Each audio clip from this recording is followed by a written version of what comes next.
una señora que fue asesinada y que fue arrojada entre matorrales en la zona de Tláhuac, en el oriente de Ciudad de México. Ese día le tocaba pagar a él el número de su tanda. Dice él que la señora Remedios llegó a cobrarle y dice él que no tenía dinero. Por supuesto que no le pagó. Le quitó el poco dinero que estaba reuniendo la señora, que ya tenía reunido de estas tandas, se lo quitó, se lo quedó él y decidió ir a deshacerse del cuerpo de la señora. Hola, ¿cómo están? Bienvenidos una vez más a mi podcast Sin Ley. Ustedes ya me conocen, yo soy C4 Jiménez, y aquí les voy a contar las historias en materia policial más importantes de la ciudad, del país, historias que me ha tocado reportear, que me ha tocado contarles en algún momento, pero aquí ya saben, se las voy a contar mucho más a detalle. Yo soy C4 Jiménez y esto es Sin Ley. Comenzamos. Es la historia de un tipo que asesinó a una señora de la tercera edad porque no quería pagarle la tanda. Vamos a platicar la historia de una señora de la tercera edad, una señora que fue asesinada y que fue arrojada entre matorrales en la zona de Tláhuac, en el oriente de Ciudad de México. Esta historia me enteré de ella cuando una persona con la que trabajo, un agente de la policía que conozco desde hace tiempo, me habla por teléfono y me dice: oye, encontramos a una señora, a una viejita, me dice él, encontramos una viejita muerta, tirada entre matorrales acá en Tláhuac. Voy a verlo, platico con él, me enseña unas fotografías y la imagen de esta señora era triste, terrible, dolorosa. Una señora grande, 73 años, que estaba tirada en el piso, que le pusieron una bolsa alrededor de la cabeza y presentaba algunos golpes. Se notaba que la habían lastimado, se notaba que la habían golpeado y ya sin vida la habían dejado tirada ahí en esta zona de matorrales ahí en Tláhuac. En ese momento las autoridades tenían ya una sospecha de quién podría ser, porque horas antes, estoy hablando, este descubrimiento lo hicieron en la noche, y horas antes, alrededor del mediodía, una joven se había acercado a las autoridades a decirles que no encontraban a su abuelita. Esta joven les contó que su abuelita se dedicaba a realizar tandas. Seguramente ustedes saben que es una tanda y es una forma en la que la gente reúne dinero para poder ir como invirtiendo, digamos. Te dan a quien organiza la tanda, consigue a 15 personas, a 10 personas, les da un número a cada uno. Tú tienes el 1, el 2, el 3, el 4, el 5, y cada quien pone una cantidad similar de dinero. Un ejemplo, todos ponen 100 pesos y de los 15 se juntan 1,500 pesos, y al número 1 le tocan sus 1,500 pesos en la primera semana. La segunda semana les cobran otra vez a todos y ahora le toca al número 2 sus 1,500 pesos, y así. Y esta señora se dedicaba precisamente a eso, a organizar tandas allí en la zona de Tláhuac, la señora Remedios. Ese día la joven se acerca a la policía y les dice que no encontraba a su abuelita, que su abuelita había salido por la tarde precisamente a hacer el cobro de la tanda y que no había regresado a casa. La policía de Tláhuac se puso a buscarla, se puso a patrullar la zona, se puso a buscar cámaras, no la encontraba, pasaron las horas y por la noche se reporta el hallazgo de una mujer sin vida, y era precisamente la señora Remedios. Las autoridades de inmediato activaron las investigaciones por este crimen, por este feminicidio como tal, y empiezan a investigar, y empiezan a buscar cámaras, empiezan a buscar testigos, gente que hubiera visto a la señora Remedios en las horas previas a su desaparición y después, por supuesto, a su hallazgo sin vida. Pasa un día, la familia de la señora Remedios recupera su cuerpo, empieza a hacer pues sus velorios.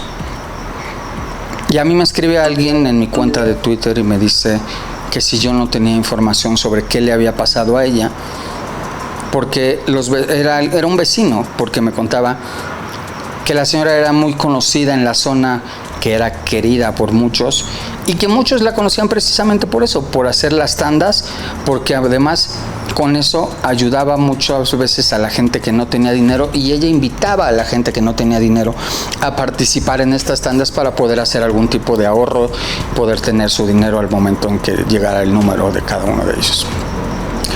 Quien me escribe me pregunta que si no sabía qué había pasado, que era algo muy doloroso para ellos. Incluso me dicen que estaban tratando de buscar las cámaras de las casas para ver si alguien lo había grabado. Y la policía, mientras estaba haciendo su trabajo, estaba investigando y descubre alguna serie de videos y encuentra 3 videos.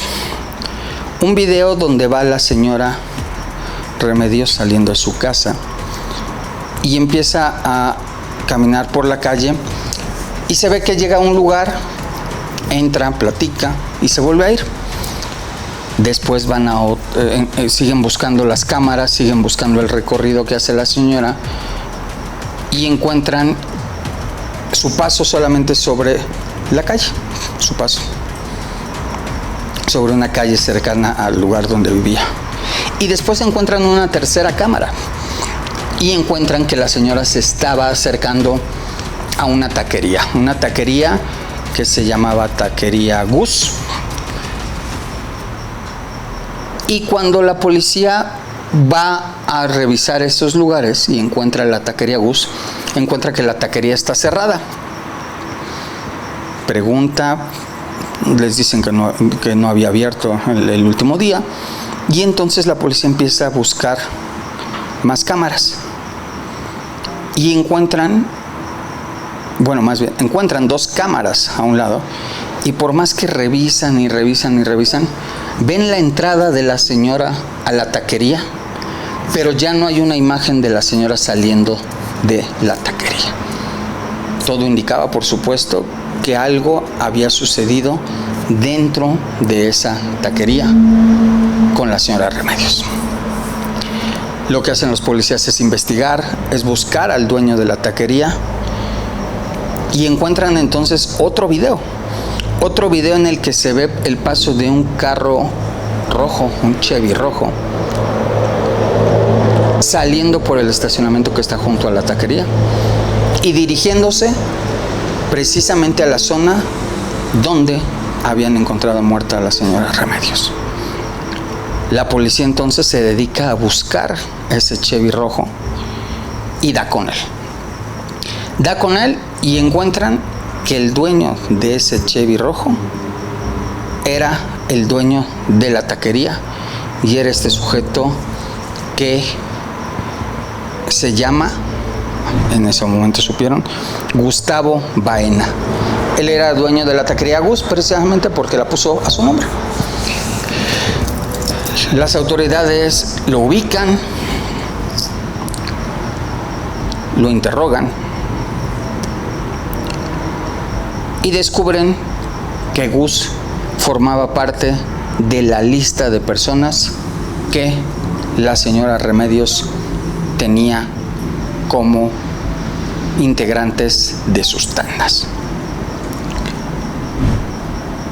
lo cuestionan y en un principio él dice que no, que él no sabe qué pasó, que ellos llegaron, que ese día ella llegó, que él le pagó lo de la tanda y que ella se había ido. Le enseñan las cámaras, le enseñan los videos y él aferrado. Pero después de que le muestran los videos, el video donde sale él en el carro, el video donde ella pasa, el video donde se ve que lo último que hizo fue entrar a la taquería, este tipo termina confesando. Y entonces cuenta que efectivamente él formaba parte de las tandas y dice que ese día le tocaba pagar a él el número de su tanda. Dice él que la señora Remedios llegó a cobrarle, que la señora Remedios llegó a decirle que ya le tocaba pagar, y dice él que no tenía dinero, que le dijo a la señora Remedios que no tenía con qué pagarle, que le dijo que no sabía cómo le iba a hacer porque no tenía, y dice él que la señora Remedios se molestó. Según él, y esa es su justificación, la señora Remedios le dijo algunas groserías, dice él que por eso se molestó.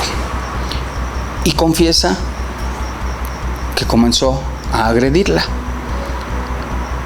Detalla que la golpeó, que la aventó, y según él, dice que en el aventón, que él no tenía la intención de lastimarla, pero según él dice que en el aventón la señora se golpeó y según él quedó inconsciente. Todo indica que él miente porque la señora tenía varios golpes, porque la señora tenía la bolsa en la cabeza. Todo indica que en realidad él la golpeó hasta quitarle la vida. Él dice que no. Él dice que se asustó después de que ella se golpeó, que cuando la vio inconsciente no supo qué hacer y por eso decidió ir a tirarla entre los matorrales. La realidad es que él la asesinó. La realidad es que la golpeó de tal forma que le quitó la vida y por supuesto le puso una bolsa en la cabeza. De hecho, las autoridades suponen que lo hizo precisamente con la intención de asfixiarla. Al final, por supuesto que no le pagó, le quitó el poco dinero que estaba reuniendo la señora, que ya tenía reunido de estas tandas, se lo quitó, se lo quedó él y decidió ir a deshacerse del cuerpo de la señora. Él creyó que no lo iban a descubrir, él creyó que tirándola en esa zona boscosa, de matorrales, de plantíos, no iban ni siquiera a encontrarla, pero terminó aceptando su crimen. La nieta de la señora Rocío fue quien identificó a su abuelita. La nieta de la señora Rocío fue quien contó que su abuelita se dedicaba a hacer tandas y ella fue quien dijo que la vio salir por última vez precisamente para cobrar los números de quienes ya les tocaba pagar su tanda. Hoy este tipo Gus, el del dueño de la taquería Gus, este tipo llamado Gustavo Baena, se encuentra detenido. La Secretaría de Seguridad Ciudadana lo atrapó, lo presentó ante la autoridad, drogado, tomado, con drogas, y fue puesto a disposición del MP. La Fiscalía para Feminicidios está trabajando en la integración de la acusación en su contra, pero parece que no hay ninguna duda con lo que encontraron, con lo que contó y con las pruebas que hay, como los videos, como los testimonios de lo que este sujeto hizo. Al final, este sujeto, Gustavo Baena, mató a la señora Remedios, una señora que durante años se dedicó a realizar tandas, una señora de 73 años que se dedicaba y seguía haciendo este tipo de negocios para tener ella un poco de dinero y para poder, incluso decía ella, ayudar a los demás vecinos. Y al final ella acabó sin vida. Hoy este tipo está preso y al parecer no se quedará sin ley. Ahorita regresamos con el episodio de hoy, pero antes quiero platicarles de un podcast que se acaba de estrenar y que seguramente les va a interesar. Se llama Cazagringos. Es una producción de Wondery. Habla de un grupo de élite de la policía mexicana que ayuda al FBI a localizar a los criminales gringos que cruzan la frontera hacia Tijuana. Algunos de ellos forman parte de la lista de los delincuentes más buscados por el FBI. Por supuesto que están tratando de escapar de la ley de su país. En el primer episodio, imagínense, les van a platicar la historia de los cazagringos, cómo se formaron y cómo trabajan. Y además les van a contar el caso, un caso que fue muy sonado hasta en los medios de Estados Unidos. Seguramente lo recordarán y si no, échenle ojo. Es el de Kelsey Peterson, una maestra de 25 años de edad que se enamora nada más y nada menos que de uno de sus alumnos de 13 años. Y con él empieza una relación. Imagínense, sabiendo que están rompiendo la ley, deciden escapar juntos a México, pero la ley de Estados Unidos la persigue a ella por el secuestro de un menor con fines sexuales. Ahí es donde justamente entran los cazagringos, que lo buscan del lado mexicano. Vienen aquí hasta capturarlo y enviarlo de regreso a Estados Unidos, donde ella es juzgada y encarcelada por su crimen. No te lo puedes perder. Está narrado por el periodista fronterizo Luis Chaparro, que tiene años de experiencia trabajando en la zona y por supuesto es experto en temas de organizaciones criminales y migración. Los episodios nuevos se estrenan todos los martes y los encuentras en todas las plataformas donde puedes escuchar podcasts y por supuesto en el canal de YouTube de Wondery en español. Es la historia de un infeliz que estuvo a punto de violar a una joven, pero que no lo logró gracias a que un grupo de vecinos le puso una golpiza. Vamos a platicar ahora la historia. Es una historia que es fea, es de miedo y de terror para una mujer, pero que por fortuna nos demuestra algo de lo que estoy muy convencido, y que es de que somos más los buenos. Es una historia que se da en la peligrosa alcaldía Iztapalapa una noche. Una noche una joven va caminando rumbo a su casa. Cuenta ella que va hablando por teléfono con su novio, cuando de pronto una moto se le acerca. Lo que pasa a continuación queda grabado por una cámara de seguridad, y precisamente es por esa grabación que me entero yo y que se hace público este caso y que se hace del conocimiento incluso de la autoridad para que se ponga a trabajar. La cámara capta el momento en el que esta joven va caminando, se acerca la motocicleta, se baja, la estaciona el tipo y empieza a seguir a esta mujer. De pronto se ve que la toma del cuello, la jala, la cruza a jalones, la cruza del otro lado de la calle, la lleva a una parte que es como un camellón, una zona donde hay algunos árboles, algunos arbustos, pasto, la tira y la empieza a someter de cierta forma. Y en el video se ve perfectamente cómo pasan algunos carros y por fortuna se detienen, y por fortuna se ve que un joven pasa corriendo, cruza del otro lado y se acerca a defender a esta mujer. Y cuando esto pasa, se ve que se detienen más carros y se ve que se empieza a juntar más gente y se ve cómo llegan más personas a ayudar a esta joven, a defenderla y a golpear al tipo. Todos a defenderla. Algo que debería de suceder muy seguido. Gracias a esto, gracias a que ellos se detienen, gracias a que ellos la defienden, esta joven, claro que está muy asustada, claro que está traumatizada, claro que está lastimada, pero se impidió algo mucho mayor. Ella cuenta que cuando este tipo, que ella iba hablando por teléfono cuando vio que este tipo la empezó a seguir y que ella pensó que la iba a asaltar, que venía platicando por teléfono con su novio y que le dijo que alguien le estaba siguiendo y que ella supuso que este tipo le iba a robar el teléfono, pero no, la jaló, se la llevó. Cuenta ella que le dijo: déjame, por favor, te doy todo lo que quieras, pero déjame.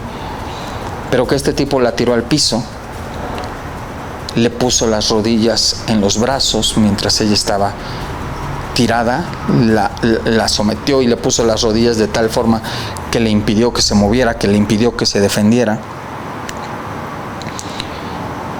y que incluso intentó de cierta forma someterla por el cuello, estrangularla, ahorcarla. Y recuerda ella que de pronto se vio como alguien llegó y empezó a defenderla. Y gracias a que ese alguien empezó a defenderla, es que no pasó más. Les voy a poner un poquito el audio. Esta gente que llegó a ayudarla, estos chavos que llegaron a ayudarla, grabaron la forma en que golpearon a este sujeto. Y ya lo saben, ¿no? Estos sujetos son muy valientes cuando están con sus víctimas, cuando las están sometiendo, cuando les están golpeando, cuando se sienten empoderados, fuertes. Pero cuando les cae encima alguien más fuerte que ellos, alguien que los somete, alguien que los golpea, son los primeros en chillar, los primeros en pedir que no les haga nada, los primeros en volverse unos cobardes. Vamos a escuchar un poquito cómo le fue a este tipo y todo lo que decía mientras le estaban poniendo una golpiza la gente que llegó a ayudar a esta joven.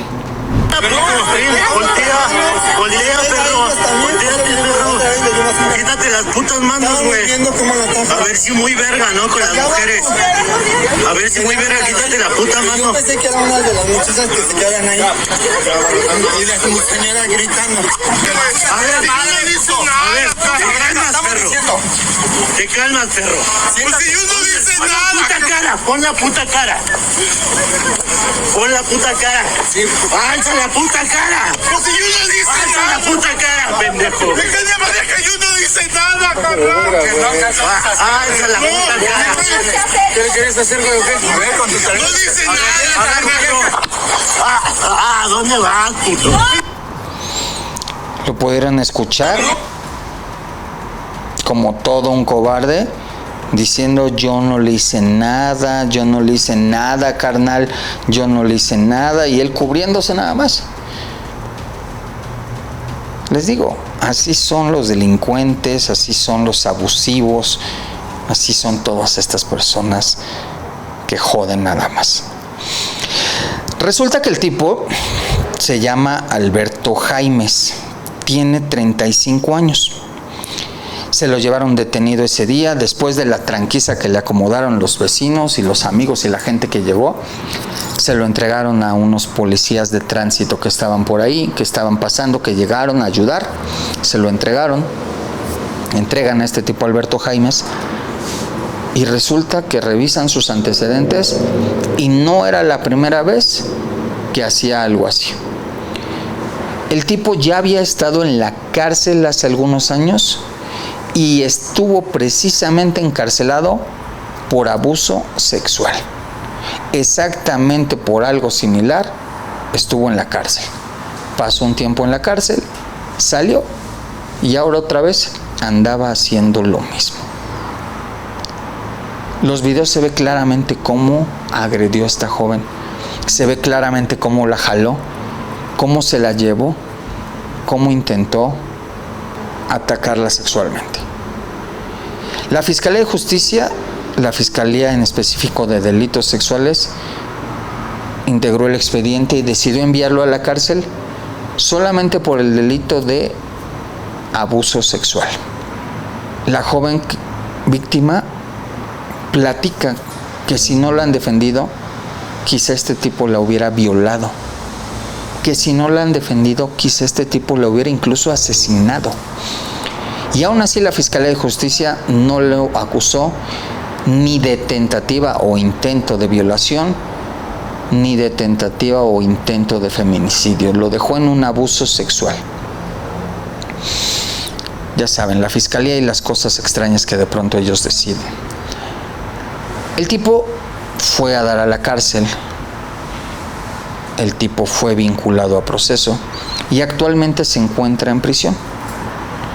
Lo acusan solamente de abuso sexual, esperemos que dé lo suficiente para que se quede mucho tiempo en prisión y no pase lo que ya había pasado, porque les digo, es un tipo que ya había estado en la cárcel, que lo habían acusado de lo mismo, que pasó un tiempo en prisión y que salió y volvió a cometer el mismo delito, solo que ahora no pudo terminar, no pudo hacer más gracias a la gente que la defendió. El chavo que empezó a defenderlo platicó después con algunos compañeros reporteros y les dijo que él vio que le estaba agrediendo y que él decidió defenderla porque para él no podía permitirse abandonar a una mujer a la que estaban agrediendo. Podía ser su mamá, podía ser su hermana, y entonces se metió sin importarle incluso que a él algo le pudiera pasar. Pero esto es algo que debería de suceder mucho más, muchas veces.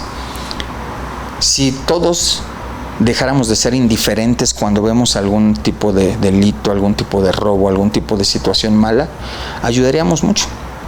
En este caso, gracias a que toda esa gente se metió, esta joven no acabó tirada en medio de los arbustos de ese camellón en Iztapalapa, siendo una víctima más, quizá de violación, quizá de feminicidio.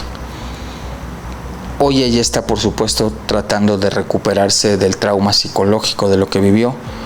Por fortuna, ya les dije, no pasó a mayores en el tema físico. Y esto, les digo, nos demuestra que somos más los buenos. Hoy este tipo está en la cárcel, este tipo que ya había pisado un reclusorio por ese mismo delito, hoy está de nueva cuenta ahí. Alberto Jaimes Ramírez tiene 35 años de edad, es habitante precisamente de Iztapalapa, vive cerca del lugar en el que agredió a esta joven. Incluso ese día, después de la tranquiza que le dieron, llegaron sus familiares a llevarse su motocicleta, porque como a él lo habían detenido y la gente ya se había llevado ahí, se había quitado de ahí, la moto se quedó ahí abandonada, llegó su familia y se la llevó. Bueno, incluso la familia, resulta, platiqué después con la gente, la familia de este tipo se puso a amenazarlos que porque lo habían golpeado y que los iban a denunciar por la golpiza que le dieron. Díganme si no es el cinismo de la familia de un criminal.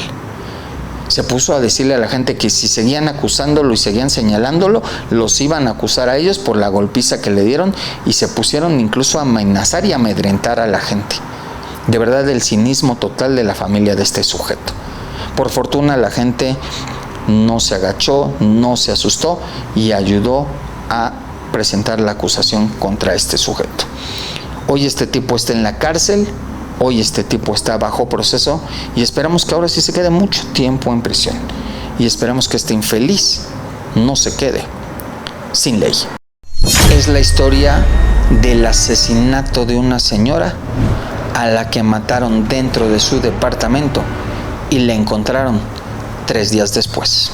Vamos a platicar de un asesinato, un feminicidio, el de una mujer que hallaron en su casa tras pasar casi 4 días muerta sin que nadie se enterara.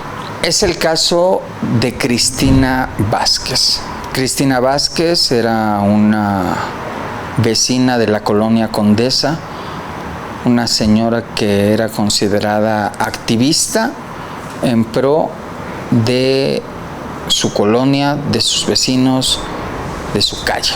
Cristina Vázquez era conocida por muchos vecinos ahí en la Condesa porque siempre buscaba que su calle estuviera bien, que estuviera limpia, que no hubiera construcciones ilegales. Si alguien empezaba a construir un edificio de más de los pisos permitidos, siempre era de las mujeres que llamaba a sus vecinos para que hicieran algún tipo de queja, algún tipo de movilización, algún tipo de reclamo al personal de la alcaldía, de la delegación, como quieran llamarle. Buscaba que esas construcciones no se dieran, no se terminaran, no se hicieran, precisamente por el bien de los vecinos, para que no faltara el agua, para que no faltaran los servicios. Era una mujer que era reconocida por todos por estar siempre pendiente del bienestar de los colonos, de los vecinos de la zona. Por supuesto, había quienes no les caía bien, empresarios que querían construir, dueños de los edificios que querían crecerlos, pero no pasaba a más. Sin embargo, un día en esta zona de la colonia Condesa, en el edificio en el que ella vivía, reportan los vecinos que alrededor de las 2 de la mañana escuchan algunos gritos y después escuchan un fuerte golpe. En específico, una pareja, un hombre y una mujer que son pareja, cuentan que estaban en su casa, que escuchaban música cuando escucharon que en el piso de arriba se habían escuchado gritos, una discusión y después un fuerte golpe. Y después de ahí el silencio.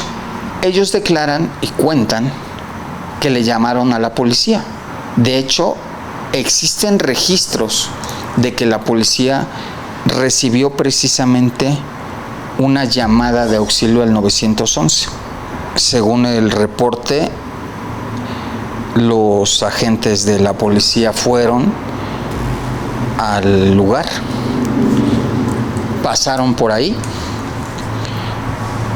Y dicen los policías que nadie se acercó a ellos, que nadie les dijo qué estaba pasando, que ellos incluso sonaron la sirena y sonaron el parlante de la patrulla, pero que nadie se acercó para decirles, oigan, vengan a revisar, oigan, pasó esto, y que como nadie les avisó, pues ellos lo que hicieron fue retirarse de ahí. Pasó la noche y ya, todo siguió normal. Pasó un día, pasaron 2 días y el tercer día los vecinos de ese edificio, ahí en la Hipódromo Condesa, empiezan a percibir un mal olor en el edificio. Un olor que empezaba a picarles la nariz, que empezaba a molestarles y que les hablaba de que algo mal estaba sucediendo ahí. Algo olía muy mal y cuando se pusieron a revisarlo, notaron que venía del departamento de la señora Cristina. Y entonces empezaron a preguntarse entre ellos quién la había visto, qué sabían de ella. Tocaron a la puerta, llamaron a la puerta varias veces y la señora Cristina no les abrió. Le volvieron a llamar a la policía.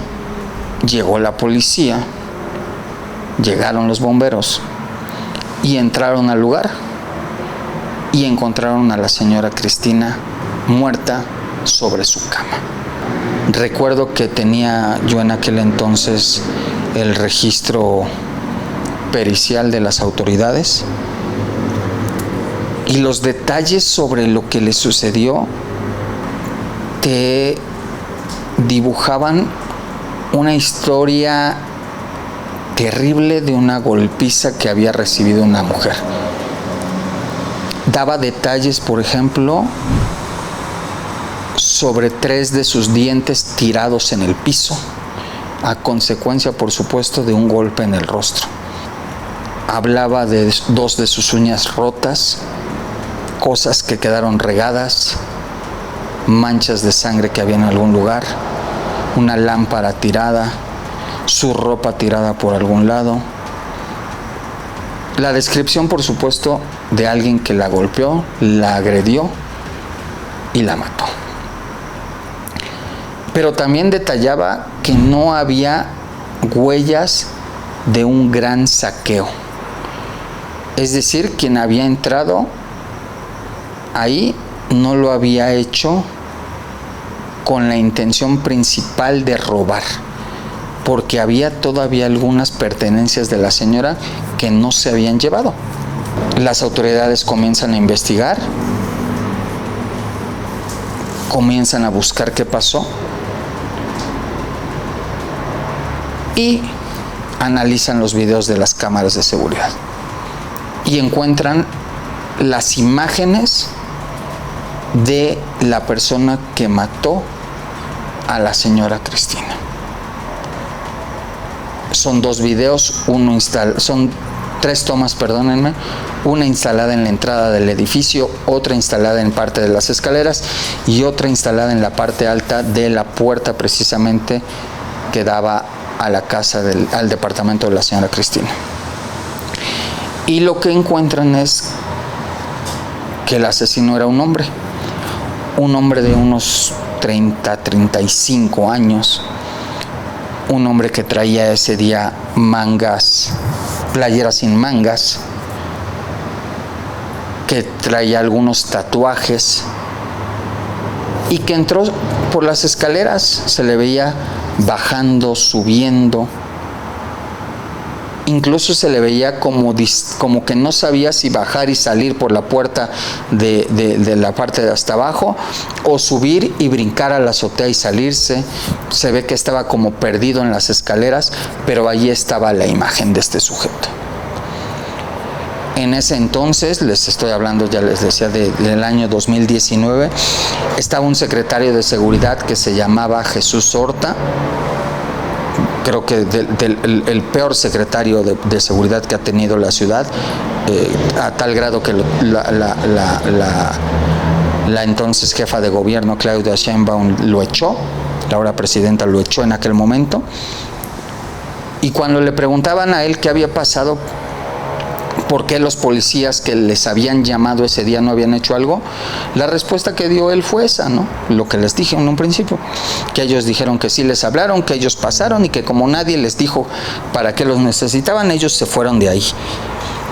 Si esos policías en aquel momento se hubieran detenido al menos en el lugar en el que les llamaron, quizá hubieran encontrado a ese sujeto cuando estaba dentro del edificio intentando subir, bajar, que estaba como perdido viendo por dónde se iba a salir. Pero como no lo hicieron y decidieron irse, el tipo se escapó.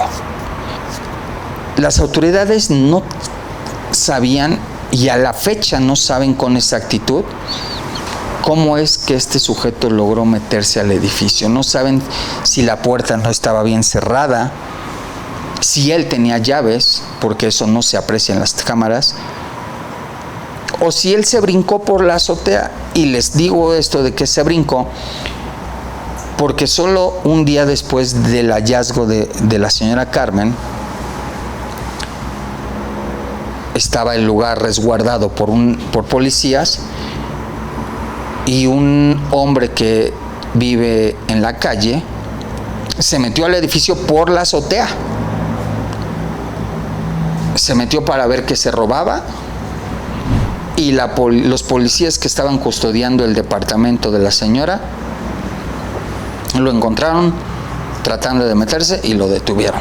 De hecho, en aquel momento se llegó a pensar que ese tipo era el homicida.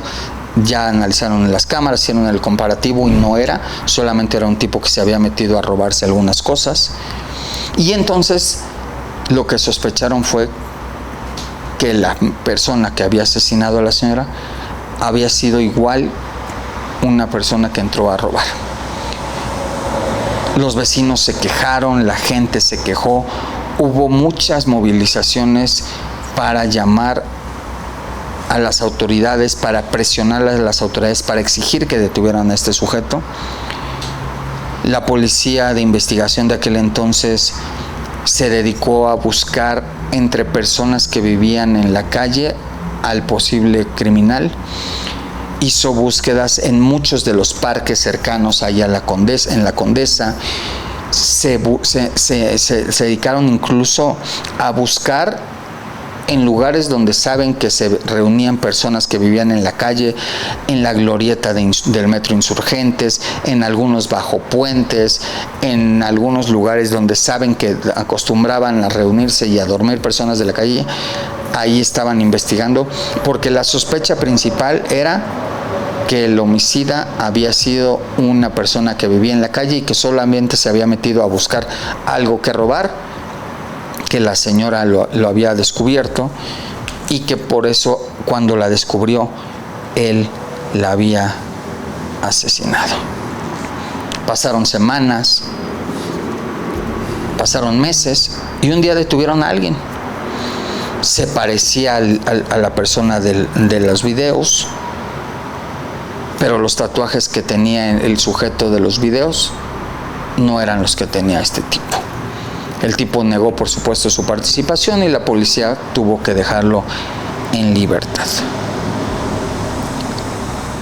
Los videos de los que yo les estoy hablando durante mucho tiempo no se dieron a conocer porque la autoridad le dijo a los vecinos que no los difundieran porque entorpecerían la investigación. Sin embargo, con el paso del tiempo y ante la falta de resultados de la autoridad, los vecinos difundieron estos videos y pidieron a la gente que si alguien identificaba a este tipo, los ayudara a ubicarlo, los ayudara a identificarlo, los ayudara a señalarlo y detenerlo, pero esto no sucedió.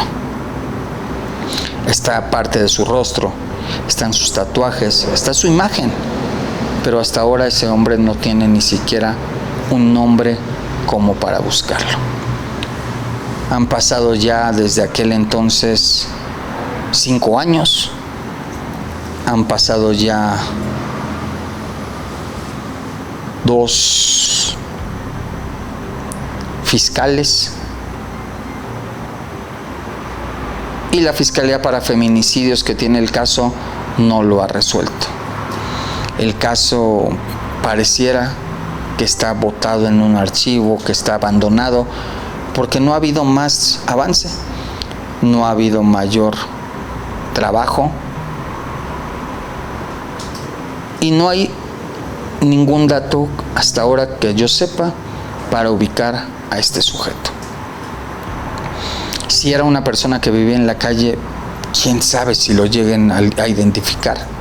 Si realmente era una persona que vivía en la calle, es poco probable que lo puedan ubicar. Pero la autoridad no encontró nunca algo que pudiera relacionar a la señora con el tipo que la asesinó. No saben exactamente qué fue lo que le robó, porque no hubo alguien que se presentara a decir aquí falta esto y falta el otro. Y además, les digo, él dejó muchas cosas que pudo haberse robado ese día y no se llevó. En el lugar la autoridad encontró cadenas de la señora, encontró dinero de la señora, cosas que este tipo pudo haberse llevado y que no se llevó. Entonces, realmente hay pocas posibilidades, creo yo, de poder resolver este asesinato. Por eso el crimen de la señora Cristina Vázquez hoy continúa sin ley. Hasta aquí llegamos el día de hoy con este que fue su podcast Sin Ley. Recuerden, no dejen de escucharnos en las distintas plataformas, en Spotify. Nos vemos la próxima semana. Yo soy C4 Jiménez y esto fue Sin Ley.